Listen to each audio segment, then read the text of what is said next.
Peut-être un tournant à la fac de lettres. La direction propose un vote à bulletin secret lundi pour mettre fin au blocage des examens. Pas d'avancée à l'issue d'une nouvelle AG aujourd'hui. Nouvelle assemblée générale des étudiants en lettres ce matin à Besançon. La direction de la fac leur propose un vote à bulletin secret lundi pour qu'ils se prononcent sur la fin du blocage des examens, car depuis le début de la semaine, les étudiants grévistes perturbent le déroulement des partiels. Alors le point aujourd'hui, avant peut-être cette journée charnière de lundi. Raoul Advocat, Patrick Leduc. Et aujourd'hui, les étudiants veulent du soutien de la part des enseignants-chercheurs qui appliquent les règles effectivement. La certitude et le doute. À la fac de lettres, l'Assemblée générale n'a cessé de balancer entre les deux. La certitude d'abord. La longue mobilisation n'a pas entamé la détermination des étudiants et des enseignants-chercheurs. C'est toujours non au projet de réforme de l'université. Le décret des enseignants-chercheurs est passé pendant les vacances et n'apporte pas du tout satisfaction. C'est-à-dire que le principe de la modulation des enseignements n'est pas remis en cause.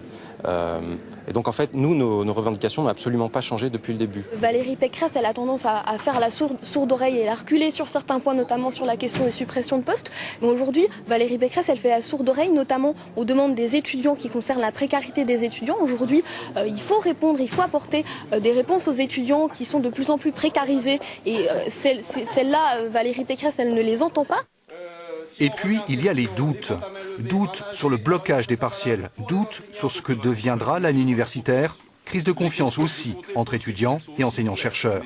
Les débats sont tendus, les nerfs à vif. De son côté, la direction de la fac prépare un vote à bulletin secret de tous les étudiants lundi prochain. J'attends justement les résultats du vote pour avoir de façon plus précise et j'espère de façon massive la position des étudiants par rapport à ces deux aspects, les examens et la continuation du mouvement.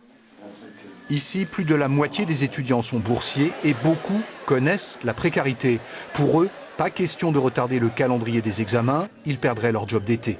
Leur situation pèsera sans doute lourd dans le choix à faire lundi au moment du vote, un vote déterminant pour la suite de la grève.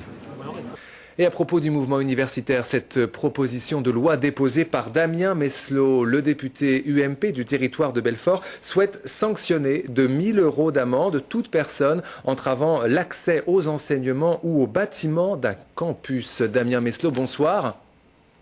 Bonsoir. N'est-ce pas un peu excessif, 1 000 € d'amende pour un étudiant gréviste ? Est-ce que vous pensez que c'est excessif de vouloir sanctionner ceux qui empêchent les étudiants de passer leurs examens? Moi, je pense aux familles modestes qui se saignent pour permettre à leurs enfants de passer des examens, d'aller à l'université. Et je trouve normal qu'on puisse accéder normalement aux cours. Et je trouve donc normal qu'on sanctionne la petite minorité qui occupe les campus et qui empêche la majorité des étudiants de se rendre normalement à leurs enseignements et de passer leurs examens. Mais ça pose quand même des questions d'application. Vous allez demander aux agents de police comme ça d'aller dresser des PV devant les facs bloqués ? Donc, ce que je souhaite, c'est que les facs soient évacuées.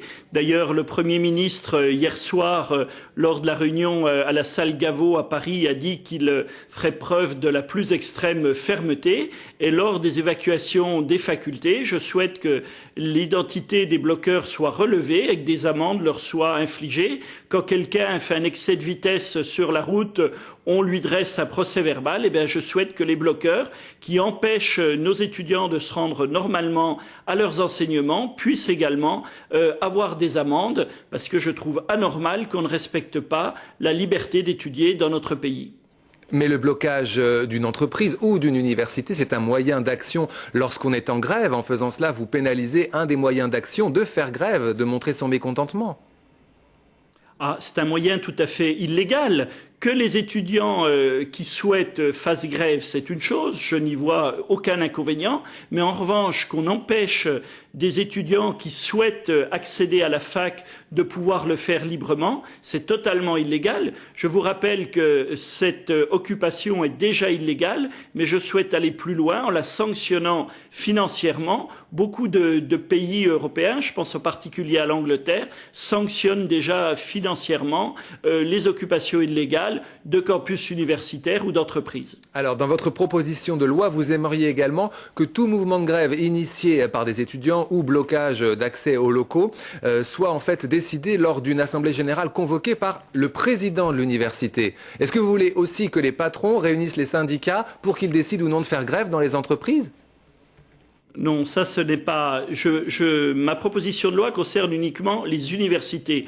Pour le moment, nous sommes confrontés à un mouvement ultra minoritaire où des assemblées générales se réunissent avec 200 ou 300 étudiants et décident à main levée de bloquer un campus qui fait 10 à 15 000 étudiants. Ce que je souhaite, c'est que cela soit organisé de façon démocratique, c'est-à-dire que l'ensemble des étudiants soient consultés et que le vote se fasse à bulletin secret. Imaginez si on élisait les conseillers généraux, les députés à main levée, ce ne serait pas la démocratie. Eh bien, je souhaite que la démocratie soit respectée dans les campus et que la majorité silencieuse puisse aussi exprimer son opinion, car actuellement je suis saisi par beaucoup d'étudiants, beaucoup de parents d'élèves qui sont inquiets parce qu'ils ne pourront pas, si les blocages continuent, passer leurs examens. Ils risquent de perdre une année et pour beaucoup cela aura des conséquences financières, en particulier pour les familles les plus modestes, des conséquences financières désastreuses. Merci Damien Meslot.